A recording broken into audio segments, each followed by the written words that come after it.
Olá, estudantes da segunda série do ensino médio. Eu sou aqui o professor José Carlos Coelho, da disciplina de arte. E hoje, na nossa aula, teremos renascimento. Renascimento para vocês. Quais são os objetivos? Bonita pose. Quase igual, né? Pois é, hoje o objetivo é compreender a importância cultural, social e humana do renascimento, que é o resgate da arte clássica greco-romana. Elencar o contexto histórico do movimento artístico. Este é o Davi, 6 metros e lá vai fumaça. E eu, com o meu 1,71 m aqui, olharia para ele assim. Tudo bem. Então por aí vai. Contextualização, pessoal. Na aula de hoje iremos analisar o primeiro movimento artístico pós-Idade Média. É o Renascimento, Idade Média, Idade das Trevas, das gárgulas nas arquiteturas, para espantar os maus olhados da igreja nos templos. Lembra disso? Eu lembro. É como se fosse ontem. Você já ouviu falar em Renascimento? Já ouviu falar no teto da Capela Sistina? No desenho As Tartarugas Ninjas? Em alguma aula minha você viu que nós inventamos a 5ª e a 6ª Tartaruga Ninja. Vai resgatar lá, vai resgatar. Vai ver que bonitinho. Faixinha amarela, tem uma faixinha verde, né? Ficava bonito, tom sur tom. Pessoal, então vamos lá. Tudo começou com essas dessas cruzadas. O que era a cruzada? Cruzada eram as guerras incentivadas pela Igreja Católica para conquistar lugares. Conquistar lugares para trazer inovações, principalmente no Oriente, resgatar as terras do Oriente, porque o Oriente era muito rico em outras coisas, em especiarias, né? Em ouro, por aí vai, né? Tem que vir lá. Tudo que envolve dinheiro, capitalismo, é o que a gente vive hoje, né? Cidade de Jerusalém, cristianismo e islamismo foi o alvo de muitas guerras, de confrontos, até hoje né? E pensar que tudo cheirou e saiu da mesma Bíblia, né? E separado. O Concílio de Clermont, né? Ele foi responsável pela incentivo das cruzadas, determinação das cruzadas em busca, né, principalmente da reconquista da cidade de Jerusalém ali, né, na parte do Oriente Médio ali. Pessoal, e a parte do Oriente Médio, abertura comercial e começa a surgir a burguesia. Então lá tá lá a Italiazinha, bonitinha, como você conhece, aquela país da botinha. Ela ali naquela época ela tinha um terreno muito grande no Império Romano. Lembra que abraçava a Grécia, tudo, e foi diminuindo aquele ganho terra, perco terra, ganho terra, perco terra.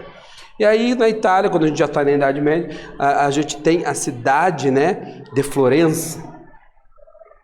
Você que assistiu o filme Agonia e Êxtase, um filme de 1967, sobre a pintura do teto da Capela Sistina, você vai lembrar que é crucial para um bom artista italiano nascer em Florença.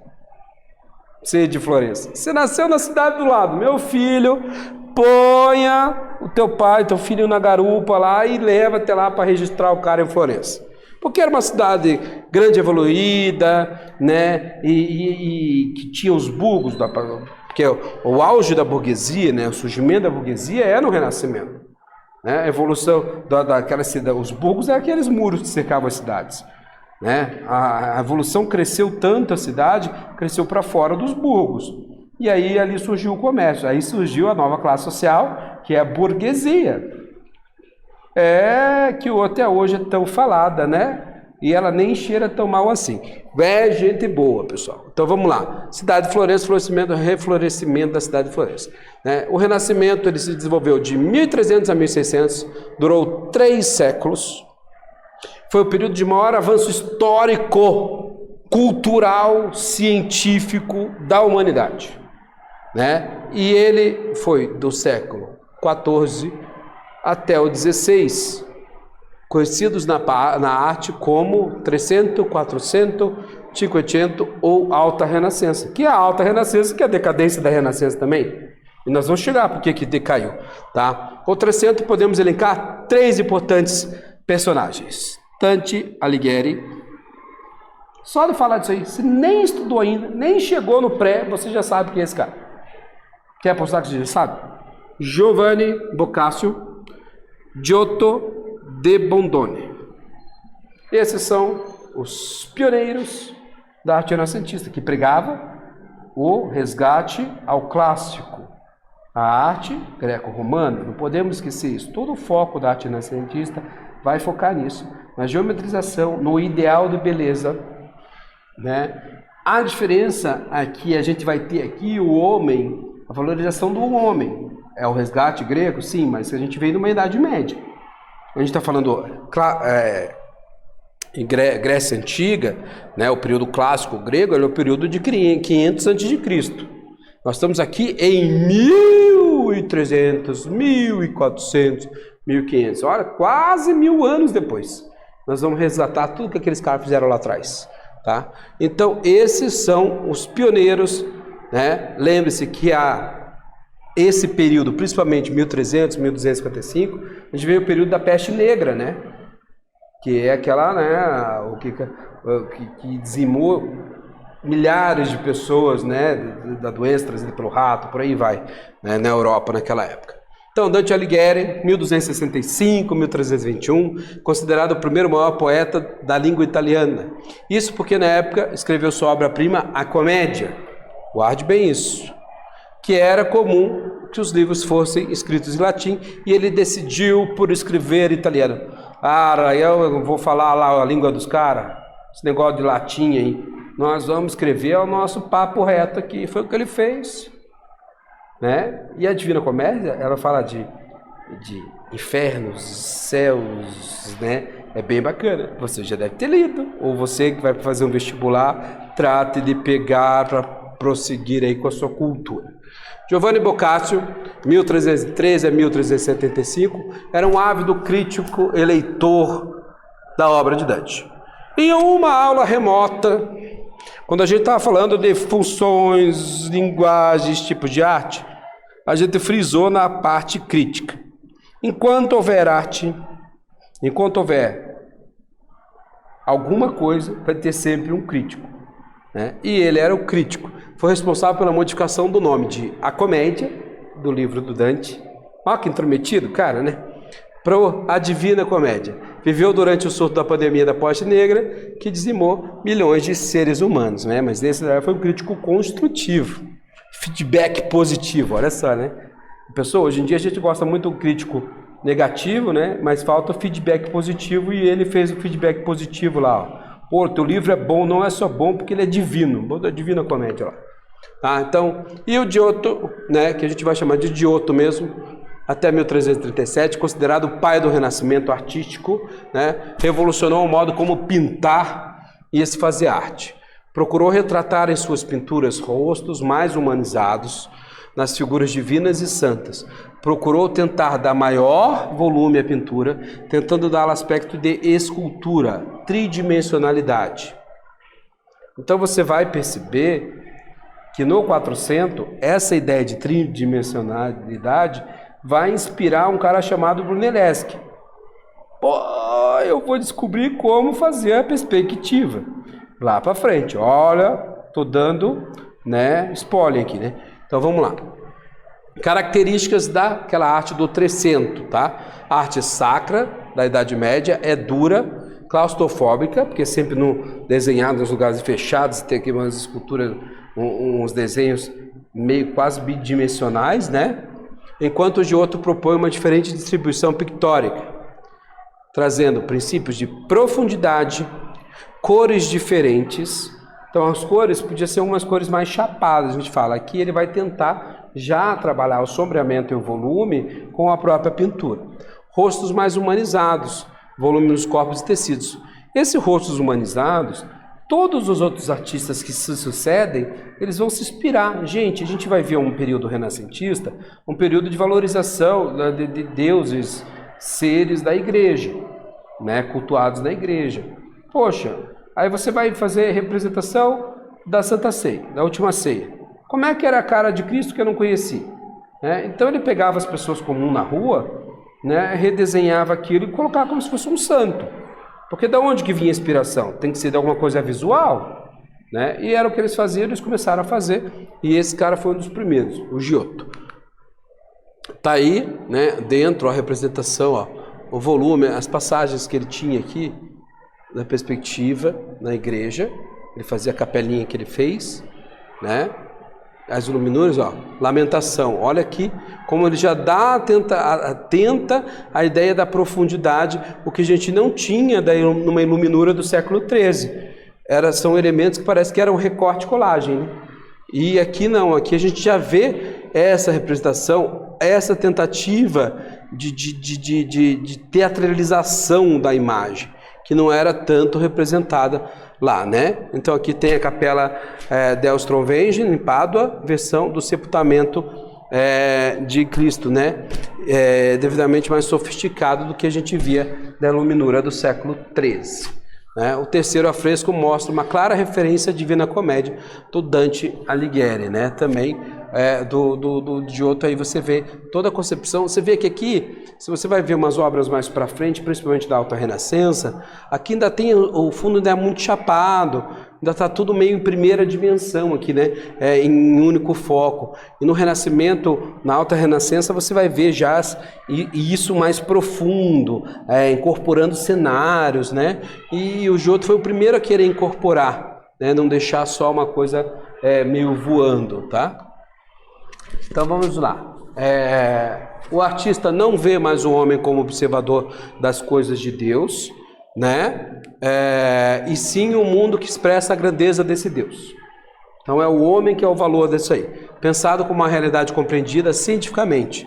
Ocorreram nesse período progressos incontáveis, realizações nos campos das artes, da literatura, das ciências que superaram as heranças clássicas lá da Grécia Antiga. Surgimento da burguesia, tá? Então vamos exercitar. Defina no seu caderno quais os valores do renascentistas que marcaram a época, que marcaram, né, perpetuaram até hoje. Que a gente falou aqui. Você pode colocar outras coisas que você sabe. Vou dar um tempinho e a gente já volta.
Estamos de volta aqui, né, com você colocando seu caderno os valores do Renascimento. O que os renascentistas marcaram?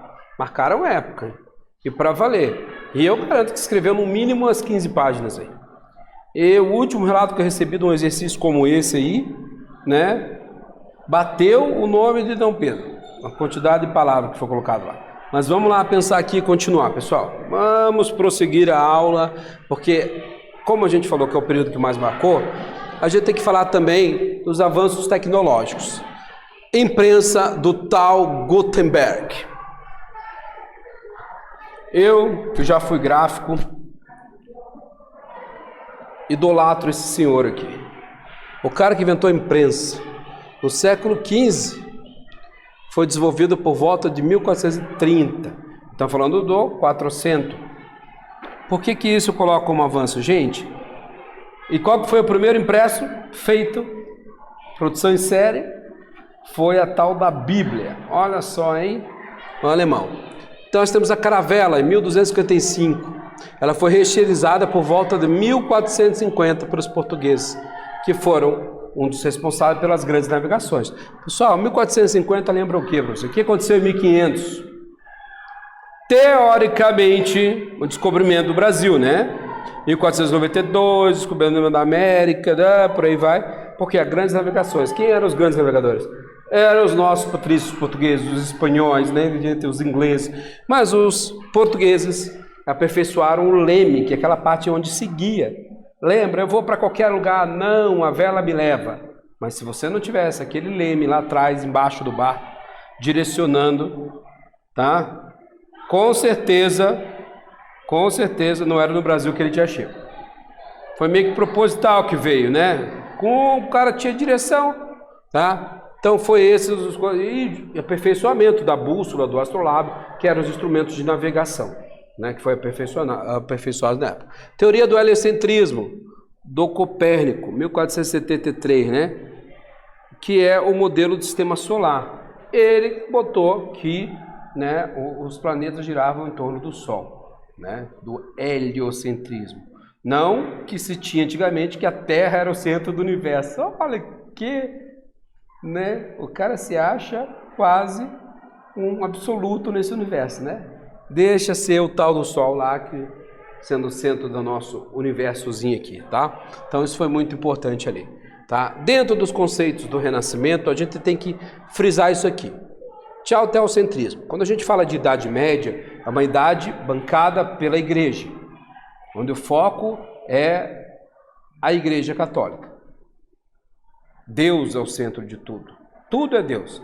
Aqui não. Aqui, tchau, agora o homem é o centro de tudo. Antropocentrismo. Homem, ó vitruviano, homem Vitruvius, aqui do Da Vinci, né? Homem é a figura exata, a pessoa mais perfeita do universo. Ela está entre as duas figuras geométricas perfeitas, né? Que é o círculo e o quadrado. Então, propõe a ressurreição do consciente, o renascimento do passado, considerado agora como fonte de inspiração e modelo de civilização. Nós já falamos, né? A cultura greco-romana lá. Tá, gente, mas aí a gente falou de arte, falou de cultura, do Giotto, a gente vai falar do Brunelleschi depois, do Da Vinci, do Michelangelo. Mas esses caras não seriam nada. E isso ficou muito marcado no Renascimento, porque é o principal avanço das artes acontece aqui. A tinta a óleo foi inventada no Renascimento, né? Então, olha só, é o que a gente usa até hoje, lógico, vai se modernizando a pintura. Mas, gente, esses caras financiavam, principalmente, né? No 400, a gente vai ver muita família de Médici, que é uma família que perpetua até hoje, né? Dona de Movo, parte da Itália, vai envolver com a árvore genealógica brasileira, vai para um lado para o outro, mas é essa família. E esse era o cara. E na Igreja Católica, dentro de todos os papas que se passa na Igreja Católica, esse era o homem que, vendo diversos livros, né, importantes, tudo, né, ele pensava grande. É o cara que modificou todo o templo católico pensando numa igreja maior, e para isso ele investia no marketing. Qual que era o marketing naquela época? Era os artistas. Gente, os caras viveram tudo junto. Leonardo da Vinci, Michelangelo, todas essas tartarugas que você imaginou, e mais o mestre Splinter. Todos eles praticamente viveram naquela época. E esses caras bancavam. São os mecenas. Era quem bancava. Prática exercida pelos burgueses, sultões, príncipes e papas, de financiar os artistas, procurando mostrar o poderio da cidade e ampliar o prestígio pessoal. E o Papa naquela época sofria, hein, cara? Fazia um monte de coisa, corria aí pra guerra, tudo, né? Fazia um monte de besteira. Então, isso é uma coisa que a gente vê em algumas outras aulas também, tá? Então, vamos prosseguir aqui para passar um pouquinho do que a gente viu na aula de hoje. Tá? E o que a gente viu na aula de hoje, a gente compreendeu a importância cultural, social e humana do Renascimento. Analisamos, em específico, o período do 300, já falamos um pouquinho do 400, damos spoiler, né? Analisamos a vida e obra do Boccaccio, do Dante Alighieri, do Giotto. E falamos dos mecenas, da igreja, porque a gente vai voltar para a igreja católica quando se fala em Renascimento, porque hoje a gente tem diversas outras religiões, já existia, mas o foco dessa linha do tempo que a gente tem vai ser sempre em torno da igreja católica, principalmente o Renascimento, o Barroco, por aí que você vai ver. Pessoal, falamos sobre tudo isso, tá? Eu espero, sinceramente, que você tenha gostado, que tenha aprendido, tenha assimilado, tenha pesquisado e busque cada vez mais, porque é um movimento riquíssimo, que vai te evoluir intelectualmente, tá? E a gente se vê numa próxima aula. Até lá. Tchau, tchau.